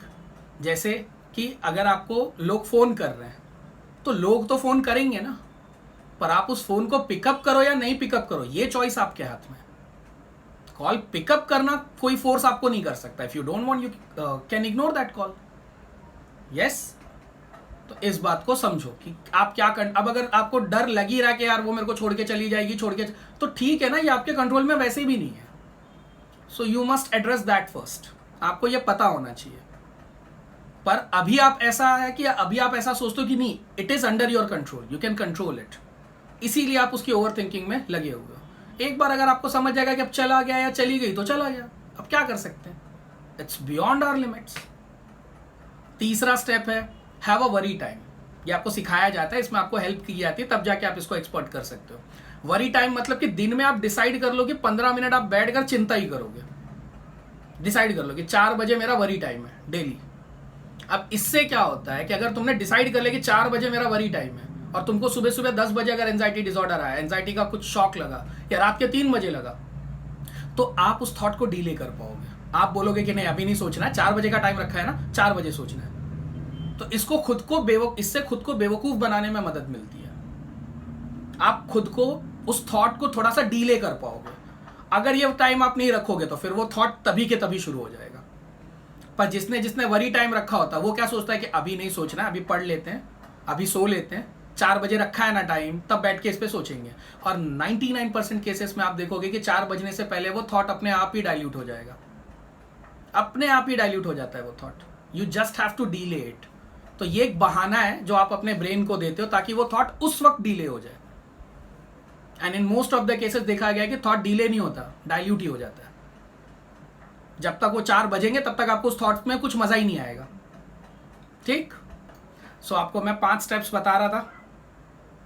5 स्टेप में से मैंने पहला स्टेप बताया कि पहले तो आप ट्रिगर को आइडेंटिफाई करो कि कहाँ से थॉट की शुरुआत होती है, और ये समझने की कोशिश करो कि ये बस एक थॉट है, ऐसा कुछ हुआ नहीं है असली में, वो सच में नहीं छोड़कर चला गया है, सच में नहीं छोड़कर चली गई है। Try to understand that first, वरना वहाँ से फिर एक साइकिल शुरू होगी। ठीक, दूसरा स्टेप 2 क्या है कि आप ये समझो कि क्या आपके कंट्रोल में है, क्या आपके कंट्रोल में नहीं है। You have to understand this. आप कितना दिन इससे भागोगे, कुछ चीज़ें नहीं है आपके कंट्रोल में। अब अगर कोई जाना चाहता है आप नहीं रुका सकते उसको। So you must understand that. आप हमेशा ये कि हम बच्चे हैं, आप इस बात का ज़्यादा एडवांटेज नहीं ले सकते। तीसरी चीज़ कि एक फिक्स कर दो एक वरी टाइम, इससे आपको थॉट को डीले करने में फ़ायदा मिलेगा। 4th स्टेप है अवॉइड अवॉइडेंस। अवॉइडेंस का मतलब होता है कि ज़्यादातर थॉट तब सुपर एक्टिव हो जाते हैं जब आप उसको अवॉइड करने की कोशिश करो। तो ये जो आपकी थॉट को अवॉइड करने की जो आदत है ना, आप पहले तो आप इस आदत को ही अवॉइड करना शुरू करो। In short what I want to say कि do not ever try to avoid any thought. जिस थॉट को तुम अवॉइड करोगे वही थॉट तुम्हारे ब्रेन में सबसे ज़्यादा स्ट्रॉन्ग थॉट बन जाता है। आप अभी के अभी सोचो कि यहाँ भूत नहीं होना चाहिए, भूत नहीं होना चाहिए, आधे घंटे में तुमको भूत दिखने लग जाएगा। So do not try to avoid any thought, always try to have a knowledge how to handle them. सीखो कि कैसे थॉट्स को हैंडल किया जाता है, अदरवाइज आप उससे भागने की कोशिश करोगे, it will become more stronger. समझ में आई बात? लास्ट टेक्निक है, मेडिटेशन में सिखाई जाती है, that is called as mindfulness. ये मेडिटेशन में आपको सिखाया जाता है। सो इसके लिए तो आपको एक एक्सपर्ट लगेगा, वो वहाँ पे आपको सिखाया जाता है व्हाट इज माइंडफुलनेस। बेसिकली इस टेक्निक में आपको सिखाया जाता है how to stay in present, present में कैसे रहा जाए। क्योंकि ओवर थिंकिंग हमेशा या तो पास्ट से रिलेटेड होती है या तो फ्यूचर से रिलेटेड होती है। अगर आप प्रेजेंट में हो तो आपको कभी ओवर थिंकिंग हो ही नहीं सकती। ओवर थिंकिंग क्यों टेंशन में आप, या तो आप वो जो हुआ था पहले, या तो आप वो सोच रहे हो, राइट, और या तो जो होने वाला है वो सोच रहे हो। यही दोनों केसेस में आपको दिक्कत हो सकती है। माइंडफुलनेस एक ऐसी टेक्निक है जिसमें आपको सिखाया जाता है how to stay in present. तो ये आखिरी स्टेप था इस टेक्निक का, how to break the cycle. तो क्या क्या बोला मैंने पहले कि आपको ओवर थिंकिंग से प्रॉब्लम नहीं है, आपकी प्रॉब्लम है रॉन्ग थिंकिंग। अगर आप सिर्फ अपना थॉट पैटर्न चेंज कर दो, जिस चीज़ की ओवर थिंकिंग से आप परेशान हो उसी चीज़ के बारे में just if you start thinking positively, progressively, अगर आप उसी चीज़ के बारे में थोड़ा प्रोग्रेसिव वे में सोचना शुरू कर दो, आपके 90% प्रॉब्लम ऐसे ही सॉल्व हो जाएंगे। ठीक, but since you are thinking only negative about that incident और दैट थॉट, इसीलिए आपको ज़्यादा दिक्कत आ रही है, क्योंकि आप सिर्फ निगेटिव ही सोच रहे हो। तो सबसे पहला तो आप उसको पॉजिटिव वे में लेना शुरू कर दो। ये इतना आसान नहीं, मुझे भी पता है कि अगर ऐसा हो ही पाता तो कोई ओवर थिंकिंग की परेशानी में फंसता ही क्यों। इसीलिए मैं बार बार बोल रहा हूँ, यू नीड एन काउंसलर। वो आपको ऐसी टेक्निक्स में डाल देते हैं जिससे कि आप ये सब चीज़ें सीख जाओगे। क्योंकि अगर खुद से ये हर कोई कर सकता है तो फिर ये बीमारी होती ही क्यों। समझ में तो सबको आ जाता है ना कि ओवर थिंकिंग से प्रॉब्लम है, तो लोग इससे बाहर क्यों नहीं निकल पाते। You need an expert guidance. Negative thinking से ही आपके दिमाग में जेलेसी आती है, सैडनेस आती है, एंजाइटी, डिप्रेशन, ये सब वहीं से शुरू होते हैं। तो जिसको मैंने सबसे लास्ट में बताया आपको, ओवर थिंकिंग, एक्चुअल में कई बार देखा गया है कि ये पहले वाली दोनों प्रॉब्लम का कॉज है, रूट कॉज है ये। इसी की वजह से लोग डिप्रेशन में गए, इसी की वजह से लोगों को एंजाइटी शुरू हुई है। तो अगर इन तीनों प्रॉब्लम्स में से जो सबसे बड़ी प्रॉब्लम अगर मेरे से कोई पूछे तो I would suggest it is over thinking. क्योंकि अगर आप डिप्रेस्ड नहीं है, एंजाइटी में नहीं है, तो ओवर थिंकिंग आपको वहां तक पहुंचा देगी। ठीक, सॉल्यूशन बड़ा सिंपल है। एंड में आप इसका सॉल्यूशन जानना चाहोगे, 2 एनालॉजी बताता हूं। जब तक आपको ये दोनों एनालॉजीज याद होंगी, आप अपने आप को खुद से ठीक कर सकते हो बिना किसी एक्सपर्ट के। और अगर ये दोनों एनालॉजी अगर आप भूल गए तो फिर आपको एक्सपर्ट एडवाइस लगेगी। पहली एनालॉजी, अगर पानी में नमक गिर जाए और आपको उस पानी को पीना है, तो there is no way to take that salt out of that water. कोई तरीका नहीं कि आप उस पानी से नमक निकाल लो अगर आपको पानी पीना ही है। तो अब ये मत बोल देना कि सर पानी को भाप बनाकर उड़ा दो, तो पानी तो उड़ ही गया ना। तो अगर आपको एक ऐसा पानी पीना है जिसमें नमक गिर गया है, तो आपको ऐसा पानी पीने का कोई रास्ता नहीं, नमक निकालने का कोई रास्ता नहीं है। एक तरीका है, आप उसमें थोड़ा और पानी डाल दो। सिर्फ यही एक तरीका है कि उसके अंदर और पानी डालकर उस पानी को थोड़ा बहुत पीने लायक बनाया जा सके। अदरवाइज वो पानी आपको फेंकना ही पड़ेगा। वो पानी आप खुद हो, और वो नमक है वो निगेटिव थॉट। तो अगर आपके अंदर निगेटिव थॉट आ चुका है, तो अब आपके अंदर से वो निगेटिव थॉट नहीं निकाला जा सकता। इकलौता तरीका है और पानी डाल दो। कौन है वो और पानी? Positive thoughts. तो जैसे ही आप पॉजिटिव थॉट डालोगे, निगेटिव थॉट भी रहेंगे, पर अब आप उनको हैंडल कर पाओगे। और अगर आप में से कोई भी ट्राई कर रहा है कि वो निगेटिव थॉट को निकाल दे, इम्पॉसिबल है, इम्पॉसिबल। ये पॉसिबल ही नहीं है। साइकोलॉजी की दुनिया में ये कोई नहीं कर सकता। डॉक्टर भी नहीं, कोई योगा मास्टर भी नहीं, कोई मेडिटेशन मास्टर भी नहीं। So don't try for that. दूसरी एनालॉजी है कि जैसे आपने समुंदर में देखा है बहुत सारी लहरें होती हैं, तो ओवर थिंकिंग से बचना बिल्कुल ऐसा है कि आप समुंदर की लहरों को सोच रहे हो कि किस दिन खत्म होंगी। अगर समुंदर है तो लहरें होंगी, कभी कम होंगी, कभी ज़्यादा होंगी, पर होंगी। तो ये बैठकर सोचना कि समुंदर की लहरें कब खत्म हो जाएंगी, ये बेवकूफ़ी भरा थॉट है। ऐसा कभी नहीं होने वाला। You are wasting your time. तो समुंदर की लहरों के खत्म होने का वेट मत करो, उनके ऊपर तैरना सीखो। समझदार ये नहीं सोचते कि समुंदर की लहरें कब खत्म होंगी, समझदार ये सोचते कि क्यों ना उसी पे तैरना सीख जाओ। तो अगर निगेटिव थॉट आ ही रहे तो बैठ के वेट मत करो कि यार ये कैसे खत्म होंगे, how to stop it. In fact try learn how to handle them. तो उनको खत्म करने का दिन, तारीख, मुहूर्त देखने से अच्छा है कि आप उन थॉट्स के साथ ही काम करना सीखो।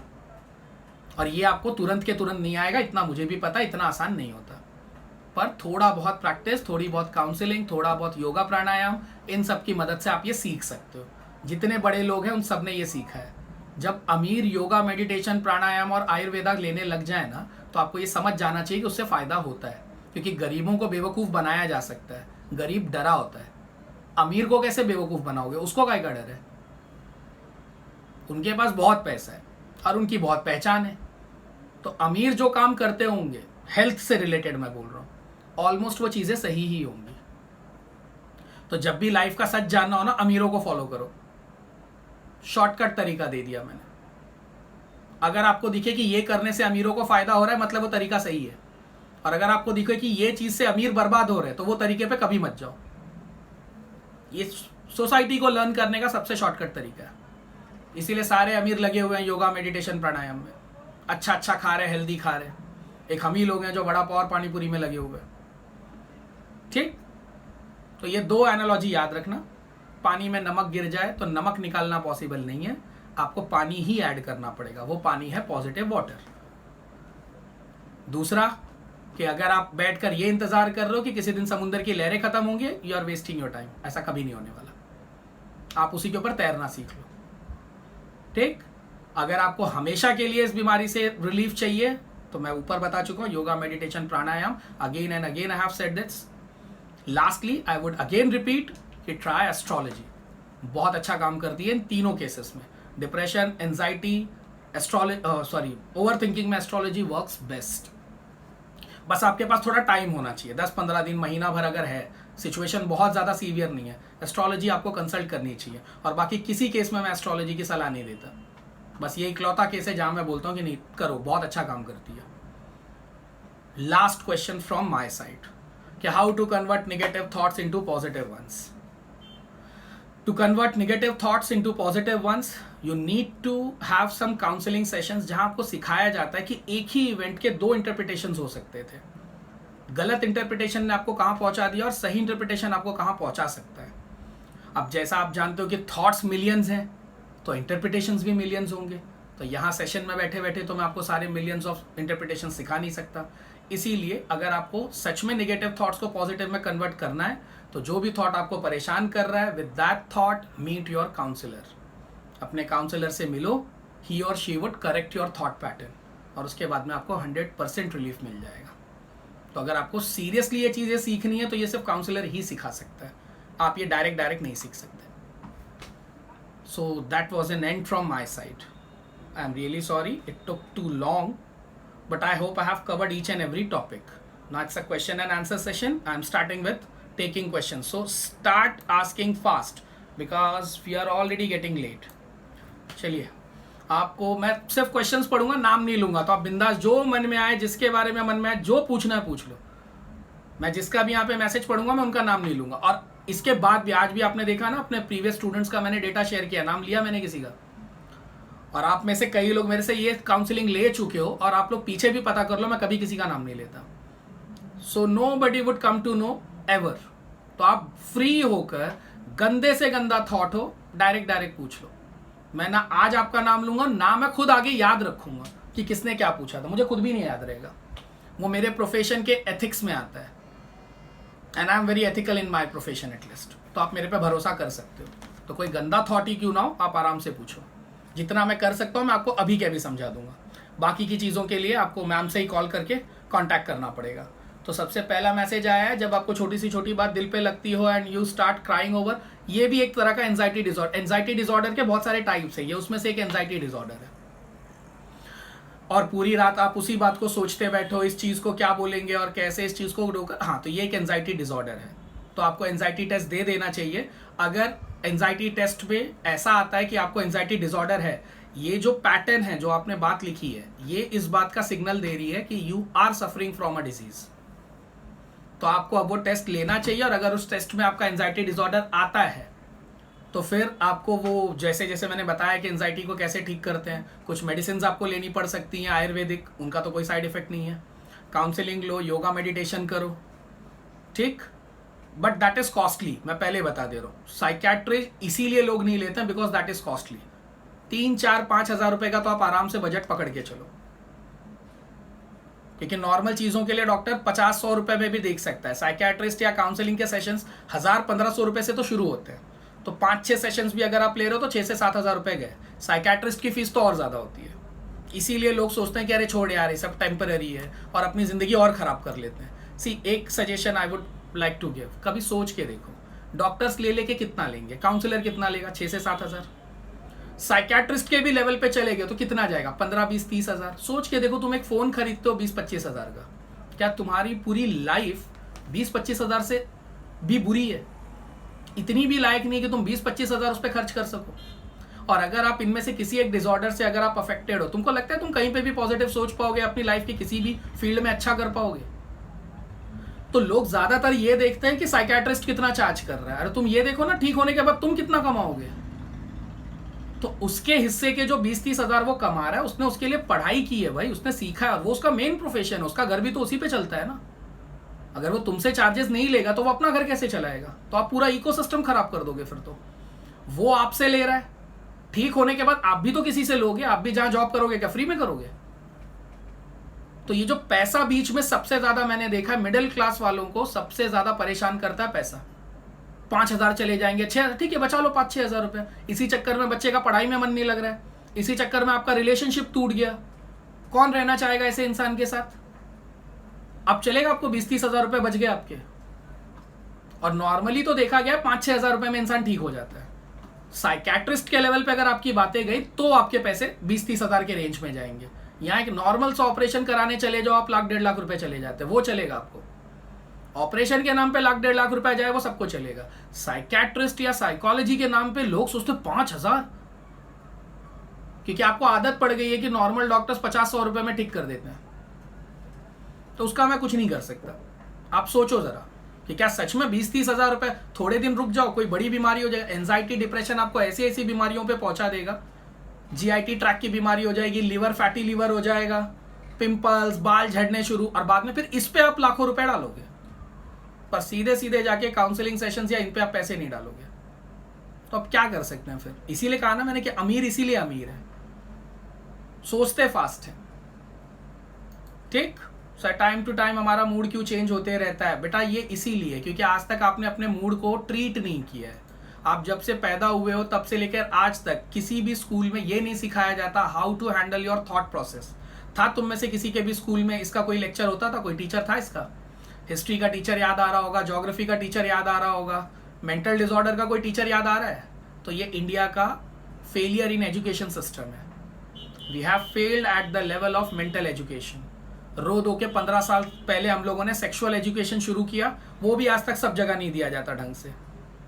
सो we could not have handled sexual education till now. Mental education की तो बात ही छोड़ दो, मेंटल एजुकेशन को तो हम लोगों ने अब तक एडमिट भी नहीं किया, एड्रेस ही नहीं किया। वो छोड़ दो कि हम इसके ऊपर कोई कुछ करें, हम तो मानते ही नहीं कि ऐसा कोई डिसऑर्डर होता भी है। आधे लोग तो मानते ही नहीं कि क्या डिप्रेशन है, सब फालतू चीज़ है। तो अभी तक तो हम लोग को डिनाइल वाले मोड में ही है, हम इग्नोर ही कर रहे हैं। तो इसका कारण बस यही है कि आपको सिखाया नहीं गया, और इसका तरीका वही है कि आप काउंसलिंग सेशंस के थ्रू ही इसको ठीक कर सकते हो। आप खुद से सोचो, या आप लोगों को ये जो आप लोग मैसेज लिख रहे हो, ये आपको इतने सालों से है, इतने सालों से आपके पेरेंट्स आपके साथ हैं, आपके दोस्त आपके साथ हैं, क्यों नहीं ठीक हो रहा? फिर ये जब हो ही सकता है तो करके दिखा दो। आप खुद से सोचो। ये भी एक एंजाइटी डिसऑर्डर है, that I am having an issue that I cry on small things. ये भी एक एंजाइटी डिसऑर्डर है, इमोशनल इम्बैलेंस बोलते हैं इसको। ये भी आपको सिखाया ही जा सकता है। अगर थोड़ा बहुत है, ओकेजनली होता है, तो फिर उसकी चिंता मत करो, देन लेट इट गो, उतना तो रहेगा लाइफ में। पर अगर आपको ये चीज़ें परेशान करने लग गई हैं, इसकी वजह से आपकी डिसीजन टेकिंग एबिलिटी अफेक्ट हो रही है, आप लाइफ में आगे की चीज़ें प्लान नहीं कर पा रहे हो, तो फिर ये एक डिसऑर्डर है। तो आपको पहले पता करना पड़ेगा कि ये ओकेजनल है, तो फिर ठीक है, इग्नोर इट, उतना तो सबको रहेगा। पर अगर ये ज़्यादा बढ़ गया है तो फिर टेंशन है। एंग्रीनेस अचानक से बढ़ जाता है, yes, you again have to treat it. इसमें प्राणायाम आपको बहुत जल्दी रिलीफ देगा। सो आई वुड सजेस्ट कि आप प्राणायाम से तो शुरू कर दो। आस पड़ोस में कोई योगा क्लासेस लगा लो, 400-500 रुपये महीना लेते हैं वो लोग ना, इतना तो आप अफोर्ड कर सकते हो। वरना इसी एंग्रीनेस में किसी दिन अपना करियर तबाह कर लोगे, रिलेशनशिप तबाह कर लोगे, या हेल्थ खराब कर लोगे, तब आपको मेरी बात बहुत याद आएगी। रिसेंटली मेरा एक स्टूडेंट है, इसी गुस्से में भाई साहब ने पूरी लाइफ खराब कर ली है, और इसका सबसे अच्छा एग्जांपल मैं खुद हूँ। मतलब मैंने कितना कुछ खोया अपने गुस्से की वजह से, मेरे से अच्छा कौन जानता है। तो ये बहुत अच्छी चीज़ है, ये आपको टोटली बर्बाद कर देगी अगर आप इसको ट्रीट नहीं कर रहे हो तो। हाँ, बस ये देख लो कि छोटा मोटा गुस्सा आता है, if you can handle it then ignore. 2-4 थोड़ा बहुत गुस्सा तो हर किसी को आता है, पर अगर इसकी वजह से आपकी लाइफ में कुछ मेजर प्रॉब्लम्स आ रहे हैं तो फिर इसको ट्रीट करो। और हर बार आपको ये पता ही करना पड़ेगा कि ये सीरियस है कि नहीं, सीरियस है कि नहीं। आप वो टेस्ट दो, टेस्ट के थ्रू ही आपको पता चलेगा। कहीं पे भी दे लो, पर वो टेस्ट दे लो। हो सकता है कि नॉर्मल हो, ओकेजनल हो, तो आपको सामने से बता दिया जाएगा कि अरे हैंडल करो इसको।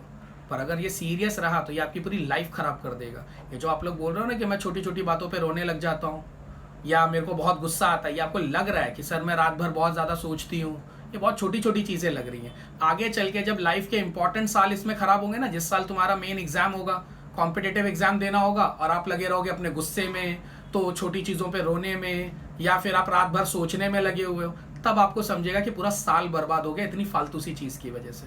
तो अभी तो आपको ये सब नॉर्मल लग रहा है। Thank you so much. Seminar बहुत अच्छा था, अभी ख़त्म कहाँ किया रे पागल। ओके, फैमिली मेम्बर्स कुछ भी बोले तो मैं जल्दी रोती हूँ और इसकी वजह से मैं सैड हो जाती हूँ। यस, ये भी एक एंजाइटी डिसऑर्डर है। बस आपको ये चेक करना है। देखो, हर बार मैं बोल रहा हूँ ये एक एंजाइटी डिसऑर्डर है, एंजाइटी डिसऑर्डर है, तो मैं बोलना ये चाह रहा हूँ कि ये सब बीमारियां हैं। अब इनके लिए ट्रीटमेंट चाहिए कि नहीं ट्रीटमेंट चाहिए, ये आपको टेस्ट के बाद पता चलेगा। बीमारी तो ये है, पर ये बीमारी एक आम इंसान में भी होती है, एक हेल्दी इंसान में भी होती है। तो आपको ये पता करना है कि क्या मुझे ट्रीटमेंट लेना चाहिए या इसके साथ ही रहूं। तो उसका तो एक ही तरीका है, गो थ्रू अ टेस्ट, और कुछ नहीं कर सकते। क्योंकि हो सकता है कि बहुत सीवियर और मैं बोल दूं अरे ठीक है इतना तो होते रहता है, क्योंकि ये जो आप बोल रहे हो कि फैमिली मेंबर्स कुछ भी बोले तो बहुत जल्दी बुरा ये तो मुझे भी लगता है। तो अब कैसे डिसाइड होगा कि आप में और मेरे में से हम दोनों नॉर्मल हैं या हम दोनों में से किसी एक को ये डिसऑर्डर हो चुका है? उसके लिए आपको टेस्ट देना पड़ेगा और कुछ नहीं कर सकते। कि सेक्सुअल थॉट्स को गलती से भी कंट्रोल मत करना।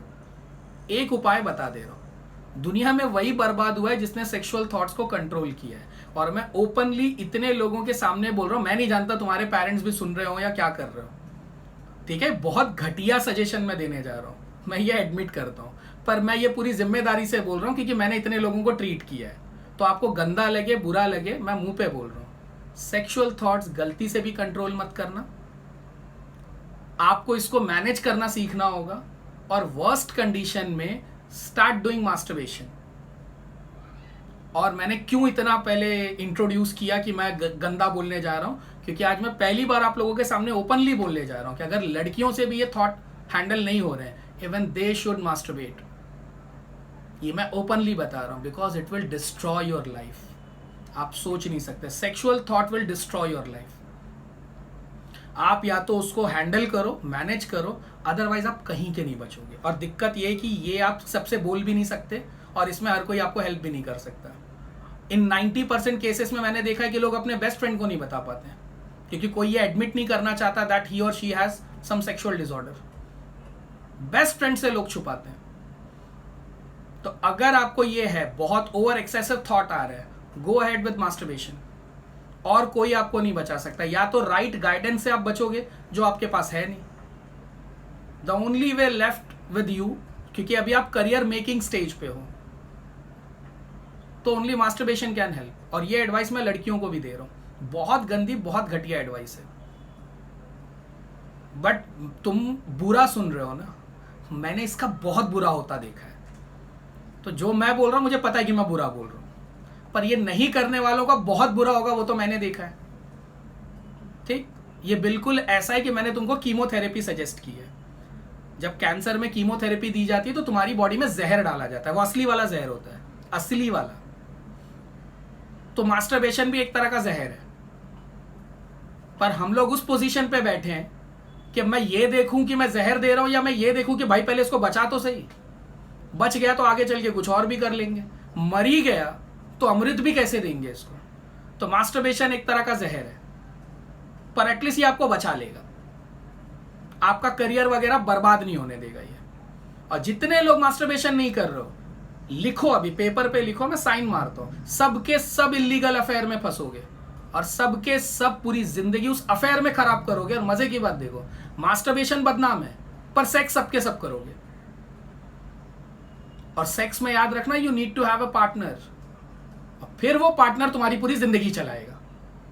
और फिर मैं बैठ के हंस रहा रहता हूं कि जब घूम फिर के बाद सेक्स पे ही आई तो मास्टरबेशन वाला आइडिया खराब था, उसमें कम से कम कोई और तो नहीं इन्वॉल्व होता। अब लो, अब झेलो। तुम्हारी वाली एज का तो पता ही है तुमको, या तो सेक्स करने के बाद छोड़ ही देते हैं, मूड ऑफ हो गया, और या तो हाथ धो के पीछे पड़ जाते हैं। अभी अभी एक स्टूडेंट ने मस्त भाई साहब का सेक्स हुआ, उसके बाद में लड़की के ऊपर इतना डोमिनेंट हो गया, छोड़ के भाग गई। अभी तक भाई साहब 15 दिन से वो उसमें पड़े हुए हैं, सदमे में। आज उन्होंने पूछा है कि सर काला जादू पॉसिबल है क्या? असली में सीवियरली पूछ रहा है, वो जोक में नहीं पूछ रहा है। तो अब इस कंडीशन में बताओ मास्टरबेशन सही है कि गलत है? तो हम लोग भी बहुत फंसे हुए हैं। हमको भी शर्म आती कि मैं एक लड़की को बोल रहा हूं नहीं स्टार्ट डूइंग मास्टरबेशन, अरे पर मेरे को पता है कि अगर वो ऐसा नहीं करेगी तो वो एक अफेयर में चली जाएगी, और अफेयर में गई ना तो अफेयर में सेक्स के साथ एक लड़का भी आएगा, और फिर वो लड़का उसकी पूरी जिंदगी खराब कर देगा। तो इससे अच्छा है मैडम मास्टरबेट करेंगे, करियर तो बना लेंगे। तो सेक्सुअल थॉट्स पे तो मैं यही बोल सकता हूं। बाकी का जो महाज्ञान है वो ऐसा 2 मिनट में मैं दे सकूं, इतना आसान नहीं है। 4-5 डेज के बाद किसी कम काम करने का या कुछ भी काम करने का मन नहीं, ये ठीक है, ये नॉर्मल चीज़ें हैं। एंड थॉट्स भी नहीं रहते हैं, ऐसा है हर 4-5 दिन के बाद, क्यों? ये नॉर्मल चीज़ें हैं, आपकी बॉडी में तो इम्बैलेंस है चीज़ों का, ठीक है? तो आप मेरे को इसके बारे में बाद में पूछना, क्योंकि आपकी वैसे भी दवाई चालू है, और आपको जो लास्ट टाइम मैंने मेडिसिन दिया था आपने उसके बारे में बताया नहीं कि लिया नहीं लिया, फ़ायदा हुआ नहीं हुआ। तो आप इसके बारे में मेरे को कल बताना, फिर मैं आपका ये क्वेश्चन एड्रेस करता हूँ, क्योंकि आप जितने मेडिसिन ले रहे हो उसका हो सकता है इसमें बहुत बड़ा रीज़न हो। Sometimes I don't feel like doing anything और स्टेइंग अलाइव। यस सर, ये है डिप्रेशन वाला last stage. Sir consult a counsellor. Counsellor ले लेके तुम्हारे 1000 2000 4000 रुपए ही खाएगा। उतने के तो लोग जूते खरीद लेते हैं, टी शर्ट खरीद लेते हैं। वो बेचारी की मेहनत लगेगी तो यार वो पेमेंट तो डिजर्व करता है। पर अगर आप ये जो बोल रहे हो, if it is serious then you must consult a counsellor, you must. ये सबसे लास्ट स्टेज है। तो आप जब आप वो PHQ-9 टेस्ट दोगे ना, उसमें आखिरी सवाल यही है। तो आपको पता नहीं है कि आप क्या लिख रहे हो। If it is serious then go ahead with counsellor, go ahead. अब बेफालतू में अपना टाइम डुबा रहे हो। काउंसलर को कुछ नहीं मिलने वाला, 1000 2000 रुपए मिलने वाले हैं, वो तुम यहाँ वहाँ वैसे भी फूंक दोगे, ठीक है। और ऐसा नहीं कि तुम उतने पैसे खर्चा नहीं करते रहोगे, वो बेचारे का प्रोफेशन है, वो कुछ नहीं कर सकते। और आई एम नॉट सेइंग कि तुम मेरे पास हो, तुम किसी के भी पास जाओ, 1000 2000 रुपया फूको और मिल लो काउंसलर से। क्योंकि अगर ये थॉट आपका स्ट्रांग है तो ये आपको बहुत भारी पड़ जाएगा। और मैं आपको ज़्यादा बताकर डराना नहीं चाहता, सीरियसली नहीं डराना चाहता। अगर मैं आपको ऐसे 10 एग्जाम्पल बता दूँ ना, आप में से जिसको डिप्रेशन नहीं हो बोलेगा सर मेरे को अभी काउंसलिंग चाहिए। इसीलिए मैंने उतना ही बताया जितना ज़रूरी है, बेफालतू वाले मैंने एग्जाम्पल्स दिए नहीं है। और सारे नाम ऐसे बताए कि आप जाके क्रॉस चेक कर लो। तो please consult a counsellor sir if it is a severe case. At least test वेस्ट दे लो, अगर उसमें क्लिनिकल डिप्रेशन आता है तो consult a counsellor. At least test तो दे लो यार। 150 के 2 टेस्ट है, 300 रुपीज़ तो फूको। उतने का तो बच्चे चाय वड़ा पाव खा जाते हैं। अब मैं भी क्या करूं। लास्ट 10 मंथ में मैंने बहुत वेट लॉस किया है। ये गलती से भी मत करना मैडम, लड़कियों को वेट लॉस नहीं करना चाहिए। 100 बार बताया, जब भी वेट लॉस करो आयुर्वेदिक तरीके से करो, आपके हार्मोनल चेंजेस हो जाते हैं। अच्छा देखो, सबके सामने बच्ची ने पूछा है, अब मैं 3 या 4 महीने के बाद इनसे पूछूंगा, अगर ये रह गए, ये रहेंगे क्योंकि अभी अपने पास ये है भी थोड़े लंबे टाइम के लिए। मैडम आप मेरे को 5 या 6 महीने के बाद बताना आपके पीरियड्स एबनॉर्मल हुए या नहीं, प्लीज बताना। अगर आपने अपने बिना किसी के गाइडेंस के अगर आपने वेट लॉस किया है, 5-6 महीने में देखो आपके पीरियड से रिलेटेड इशू शुरू हो जाएंगे। और अगर गलती से मैं सही निकला कि आपके पीरियड्स रिलेटेड इशू शुरू हुए, तुरंत काउंसलिंग शुरू करवा देना, किसी अच्छे डाइटिशियन से मिल लेना। क्योंकि उसके बाद में जो अगला स्टेज होगा वो PCOD का होगा। तो मेरे को 1 साल के बाद मत बताना कि सर अब PCOD डिटेक्ट हो गया। मैं आपको अभी बता दे रहा हूँ कि जिस तरीके से आप घर में YouTube को देखकर वेट लॉस करते हो ना, उसमें पीरियड से रिलेटेड प्रॉब्लम सबसे कॉमन पाए गए। और एक लड़की के सिर्फ पीरियड्स आप एबनॉर्मल कर दो, थोड़े डिले कर दो, हैवी मेंस्ट्रुअल साइकिल करवा दो, वो 1000 बीमारियां खुद ही अपने आप बना लेगी। लड़की को 1000 बीमारियां देनी है, बस उसके पीरियड्स का रिलेटेड कोई भी इशू खड़ा कर दो। तो आपको नहीं पता, आपको ऐसा नहीं करना चाहिए। अगर आपने किसी के गाइडेंस में किया है तो अवॉइड कर दो मेरी बात। नहीं तो वो अगर अनइंटेंशनली किया तब तो और डेंजरस है। वो अनइंटेंशनली कब से वेट लॉस होने लग गया। इतनी बड़ी इंडस्ट्री चल रही है अरबों डॉलर की, अगर घर बैठे बैठे वेट लॉस होने लग गया तो लोगों का धंधा बंद करवा दोगे फिर तो तुम। बस तुम उसको सीरियस लो, सीरियस लो, क्योंकि अब टाइम खत्म हो रहा है तो मैं फटाफट पढ़ रहा हूं। अगर आपने जानबूझकर किया या अनइंटेंशनली किया है, अगर आपका weight loss more than 4-5 kg हुआ है तो इट विल, लड़कियों में ये हमेशा खतरनाक है, वेट गेन भी वेट लॉस भी। अगर बिना किसी प्लानिंग के किया है आपने तो पक्का आपको 5-6 महीने में पीरियड से रिलेटेड प्रॉब्लम स्टार्ट होगी। और 1.5 साल के बाद आपको PCOD ये सब देखने को मिलेगा। और तब तक आपको याद भी नहीं होगा कि ये आया कहां से, क्योंकि 1.5 साल पहले आपने क्या किया था आपको थोड़ी याद होगा। जी बाद में रिप्लाई देता हूं मैं। 150 फॉर ईच टेस्ट। और अलग से चाहो तो आप मतलब कुछ भी ऐसा हीरा सोना हम लोग सब लेते हैं, वी एक्सेप्ट एवरीथिंग। कुछ भी अगर ऐसा 10-15 लाख रुपया देना हो तो you are most welcome. Okay sir, अभी एग्जाम के स्टडी में बहुत हेल्प करेंगे और आगे लाइफ में भी, जैसे कि घर वालों से ज़्यादा वगैरह वगैरह हेल्प होगा सर, क्योंकि मैं अभी तक टेंशन में थी सर। एक फ्रेंड 7-8 मंथ हुए, उसके कुछ कांटेक्ट नहीं, कुछ नहीं, और बहुत अच्छी फ्रेंड है, और प्लस एग्जाम का स्ट्रेस। Yes madam, God bless you, even God bless me कि मैं आपकी कोई हेल्प कर पाया। So God must bless me. Thank you sir, thank you sir, आपको भी मेरी तरफ से थैंक यू। मेरे फ्रेंड्स ने भी बोला कि हेल्प करो, पर इतना नहीं कि खुद ही बर्बाद हो जाओ। Very good. पर अगर मेरे से कोई हेल्प मांगे या कुछ करने बोले तो मैं मना नहीं कर पाती। ये ठीक है, ये सब चीज़ें तो बिहेवियरल प्रॉब्लम्स हैं, ये कोई डिसऑर्डर्स नहीं है। अगर मैंने उनको मेरे काम के कारण या किसी कारण ना बोला तो उसी पे सोचने में मेरे दिन चले जाते हैं। देन अगेन आपको वही सब टेस्ट वेस्ट देना पड़ेगा ताकि आपको समझे कि ये कोई बीमारी है या बस एक छोटा मोटा बिहेवियर प्रॉब्लम है। बस जंक फूड अवॉइड किया है। अगर जंक फूड अवॉइड करने से इतना वेट लॉस हो जाता है तो प्लीज़ ये बात सबको बताओ। क्योंकि तुम नहीं जानते कि तुम पूरी $1 बिलियन इंडस्ट्री के लिए रोल मॉडल बन सकते हो। जंक फूड अवॉइड करने से वेट लॉस होता है, कुछ भी कुछ भी, आधा 1 किलो को वेट लॉस नहीं बोलते, वो थोड़ा सा तुमने ऑक्सीजन कम ली होगी। जंक फूड अवॉइड करने से किसका वेट कम होता है यार? अगर हुआ है तो फिर तो सबको बताओ, आई वुड सजेस्ट सबको प्लीज बताओ। लोग 15-15 हजार रुपया फूंक रहे हैं, उनका कुछ नहीं हो रहा है बेचारों का। हर महीने के एंड में वेट मशीन पे खड़े होते हैं, मुंह फुला लेते हैं, जितना पेट नहीं फूला उससे डबल मुंह फुला लेते हैं कि यार फिर से वेट कम नहीं हुआ, और आपने जंक फूड अवॉइड करके कर दिया। ये तो जादू है दोस्त। चेक करो, पीरियड से रिलेटेड प्रॉब्लम चेक करो, इतना आसान नहीं होता है। ऐसे वेट का जाना या वेट का आना दोनों इतनी आम घटना नहीं है मैडम, चेक करो अच्छे से। अगर आप कॉन्फिडेंट हो कि नहीं सर हेल्थ अच्छी है, तो फिर मेरी बातों को अवॉइड कर दो। मैं मजाक में बोल रहा हूँ, पर अगर आपको लग रहा है नहीं सर हेल्थ ठीक है प्लस वेट कम हुआ है, तो फिर ठीक है, छोड़ दो, फिर काहे के लिए। सर अभी क्या रास्ता है मेरे पास कि आगे मेरे को पीसीओडी? कुछ नहीं, अपने पीरियड्स को नॉर्मल करो, दैट्स द ओनली वे। अगर पीरियड्स नॉर्मल आ रहे हैं तो पीसीओडी का चांस हमेशा 0.1% से कम होगा। तो बस अपने पीरियड्स को देखो, रेगुलर डेट पे आए, हैवी फ्लो ना हो, कुछ भी एक्स्ट्रा एबनॉर्मैलिटी देखने को ना मिले। पीरियड्स रेगुलर है, सब कुछ रेगुलर चलेगा। चलिए लास्ट क्वेश्चन, बिहेवियर बदल सकता है? यस, बिल्कुल बदल सकता है। Once you start understanding life के पैटर्न को आप समझते हो, धीरे धीरे आपकी थॉट प्रोसेस में भी चेंज आता है। It is not all of sudden. Thank you so much for this information. I wasn't aware of this. Arey, thank you so much for coming and listening till the end.